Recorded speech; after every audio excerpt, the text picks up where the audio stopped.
বিসমিল্লাহির রহমানির রহিম। Hello viewers, আসসালামু আলাইকুম। কেমন আছেন সবাই? আশা করি ভালো আছেন। বরাবরের মতোই আমি বিপাশা আছি আপনাদের সাথে। আজ আমি মাইক্রোসফট পাওয়ার পয়েন্টের মাধ্যমে কিভাবে প্রেজেন্টেশন করা যায় তা দেখাবো। অনেক সময় আমাদের প্রজেক্ট তৈরি করতে হয়, বিভিন্ন বিষয়ের উপর প্রতিবেদন তৈরি করতে হয়। এই প্রতিবেদনগুলো আমরা পাওয়ার পয়েন্টের মাধ্যমে করে থাকি। তো কথা না বাড়িয়ে চলুন শুরু করি। আমরা আগের মতোই সার্চ বারে গিয়ে সার্চ করব power point.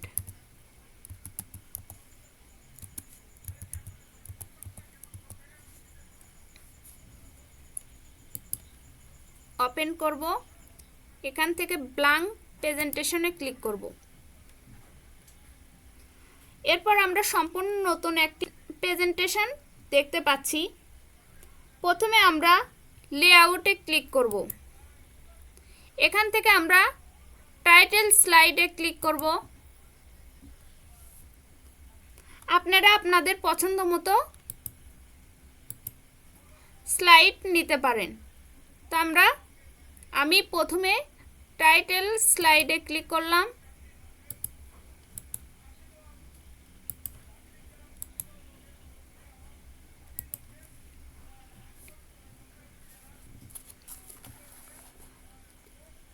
Click to add title, এখানে আমাদের টাইটেলটা অ্যাড করতে হবে। তো আমি টাইটেলটা অ্যাড করলাম।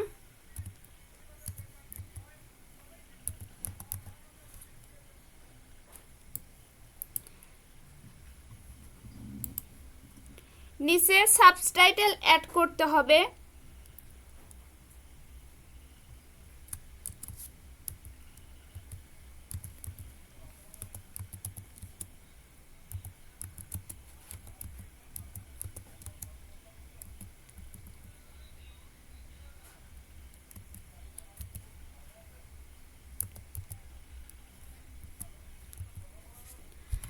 তো আমরা টাইটেল এবং সাবটাইটেল অ্যাড করে দিয়েছি।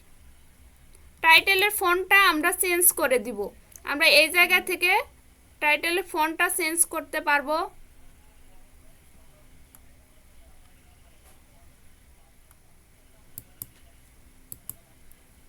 আমরা সাবটাইটেলের ফন্টটাও চেঞ্জ করে দিব।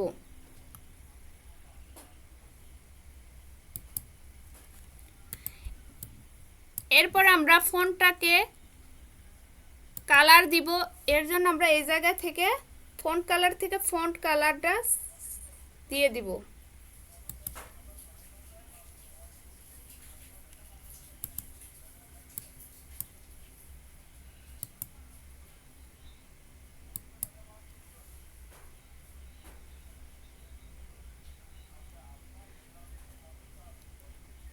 ফন্টটাকে আমরা বড় করতে চাইলে সাইজ এই জায়গা থেকে আমরা বড় করে দিতে পারবো।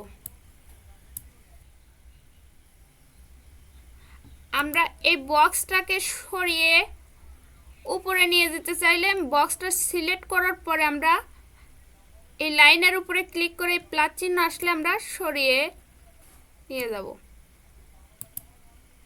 মাউসটা ড্র্যাগ করে সরিয়ে নিয়ে যাব। এরপরে আমরা এই জায়গায় একটা পিকচার অ্যাড করব। তো এই পিকচারের জন্য আমরা ইনসার্টে ক্লিক করব। ইনসার্ট থেকে আমরা পিকচারে ক্লিক করব। আমার এই জায়গায় পিকচার আছে, আপনারা আপনাদের ড্রাইভে যে জায়গায় পিকচার আছে সেই জায়গা থেকে পিকচারটা অ্যাড করবেন। তো আমি এই জায়গা থেকে পিকচার নিয়ে নিলাম। পিকচারটা একটু বড় করে দিব।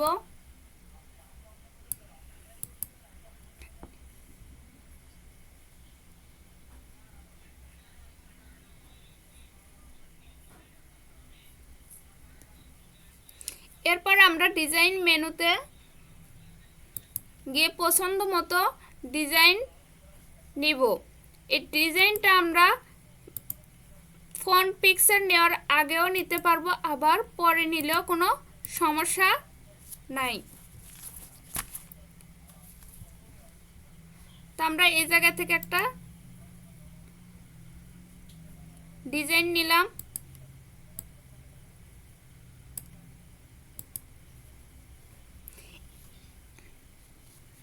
এরপরে আমরা অ্যানিমেশনে ক্লিক করব।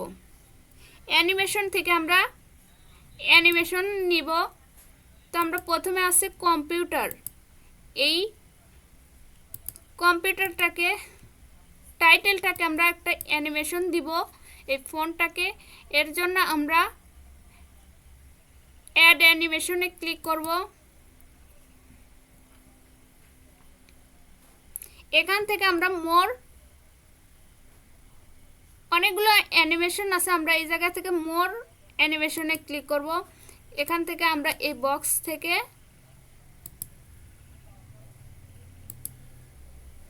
দেখে দেখে একটা একটা করে অ্যানিমেশন দিয়ে দিব।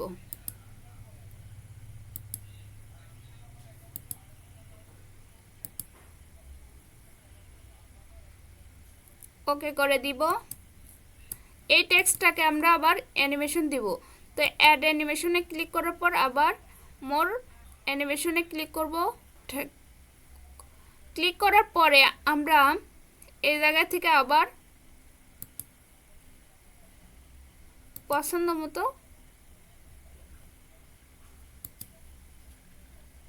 অ্যানিমেশন দিয়ে দিব।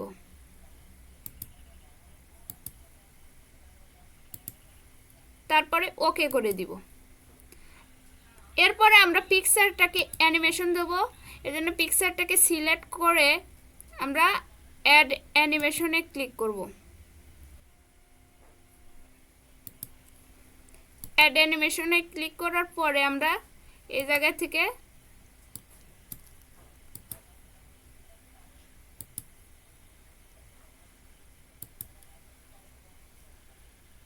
ওকে করে দিব।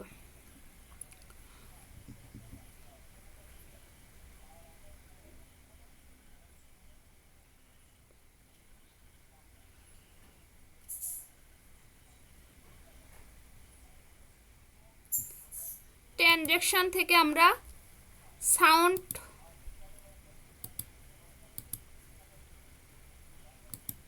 দিয়ে দিতে পারবো।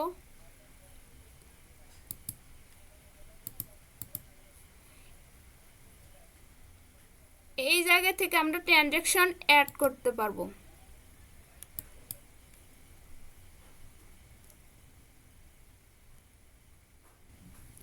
এখন আমরা প্রেজেন্টেশনটা কেমন হলো দেখব।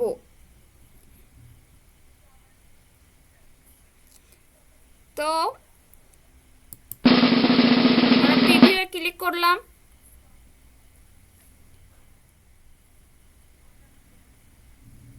এটা ট্রানজ্যাকশন দেখলাম। এরপরে আমরা অ্যানিমেশনে ক্লিক করব।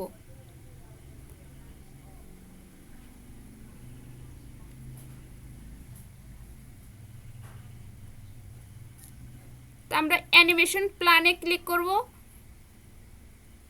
আমরা প্লে এলে ক্লিক করব।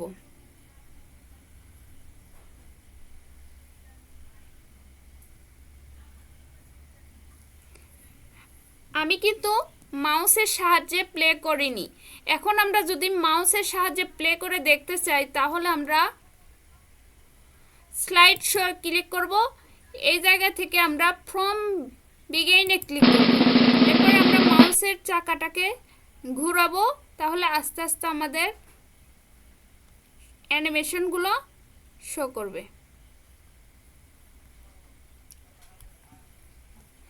আমরা যদি একাধিক স্লাইড নিয়ে কাজ করতে চাই তাহলেও করতে পারবো। এটা কিন্তু আমি একটা স্লাইড নিয়ে কাজ করেছি। তো আমরা যদি একাধিক স্লাইড নিয়ে কাজ করতে চাই তাহলে আমরা হোমে গিয়ে নিউ স্লাইড থেকে স্লাইড নিতে পারবো। আবার আমি এই জায়গা থেকে স্লাইডের উপর ক্লিক করে মাউসের ডান বাটন ক্লিক করার পরে নিউ স্লাইডে ক্লিক করব, তাহলেও স্লাইড নিতে পারবো। আমার যদি স্লাইড দরকার না হয় তাহলে স্লাইডটাকে ডিলিট করতেও পারবো। এর জন্য আমরা মাউসের ডান বাটন ক্লিক করার পরে ডিলিট স্লাইডে ক্লিক করব।